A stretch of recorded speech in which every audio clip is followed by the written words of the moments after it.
Nah, Ustadz, jazakallahu khairan atas jawabannya. Pertanyaan berikutnya di luar tema, Pak Ustadz.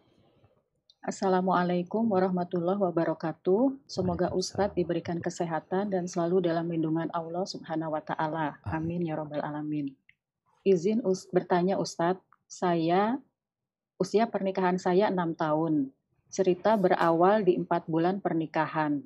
Akhirnya saya mengetahui kalau suami saya itu mengkonsumsi obat-obatan, homer, dan selingkuh berzina dengan beberapa wanita PSK. Suami saya minta maaf dan berjanji untuk tidak melakukannya lagi. Lalu saya memaafkan dan menerima segalanya dan berdoa semoga itu semua menjadi kafarat atas dosa-dosa saya di masa lalu. Tapi ternyata permainan tentang wanita dan obat-obatan itu tidak berakhir, malah semakin parah. Setiap hari Jumat, suami izin keluar rumah untuk sholat Jumat. Tapi ternyata setiap hari Jumat itulah yang selalu menjadi jadwal rutin suami saya untuk berzina.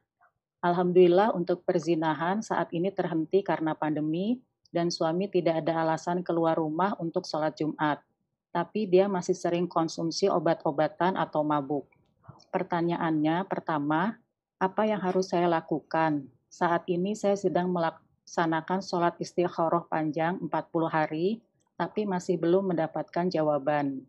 Yang kedua, suami sering bersikap kasar, menghina, bahkan sering mengucapkan talak pada saat emosi atau mabuk. Bahkan berkali-kali mengucapkan talak 3. Masih halalkah rumah tangga ini?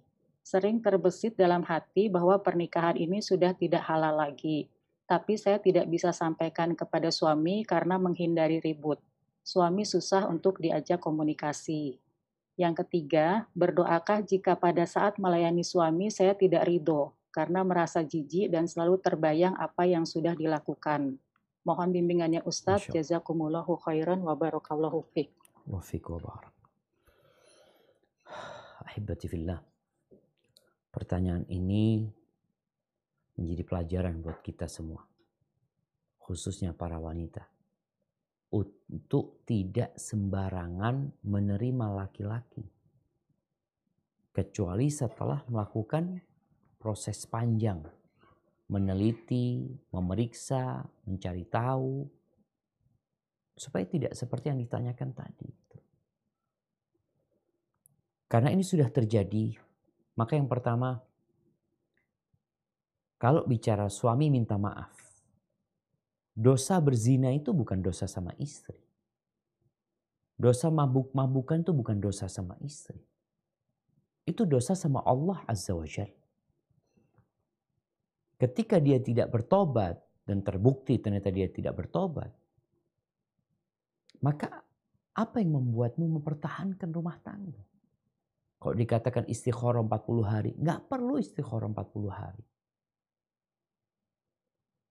Kalau sudah benar-benar dia melakukan perbuatan itu, perbuatan nista ditambah lagi, dia ada KDRT, kemudian dia suka mengucapkan talak, maka seharusnya kau sudah menggugat cerai dia. Kebaikan apa yang ditunggu dari dia? Kebaikan apa? Sebagian perempuan itu mempertahankan rumah tangga karena urusan dunia. Urusan dunia urusan apa? Ya karena anak nggak bekerja, anak nggak ingin ngerepotin orang tua, anak takut kalau bercerai nanti gimana hidup anak.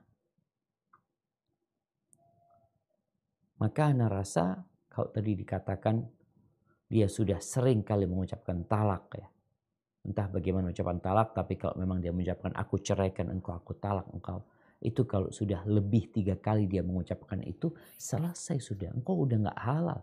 Jadi tidak berpikir istikharah lagi. Tapi berpikir harus berpisah.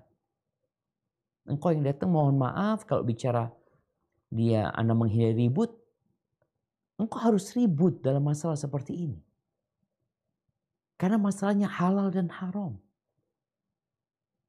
Terkadang kita itu ada kekhawatiran jamaah. Allah mengatakan, "Waman yattaqillah yaj'al lahu makhrajan." Ini ayat di surat At-Talaq, surat perceraian. Karena perceraian ini akan menjadi beban buat semuanya. Maka Allah mengatakan siapa yang bertakwa kepada Allah, Allah akan kasih solusi. buat dia. Wa yarzuqhu min haitsu la yahtasib. Bicara rizki, mungkin selama ini bergantung sama suami, maka Allah akan kasih rizki dari arah yang tidak disangka-sangka.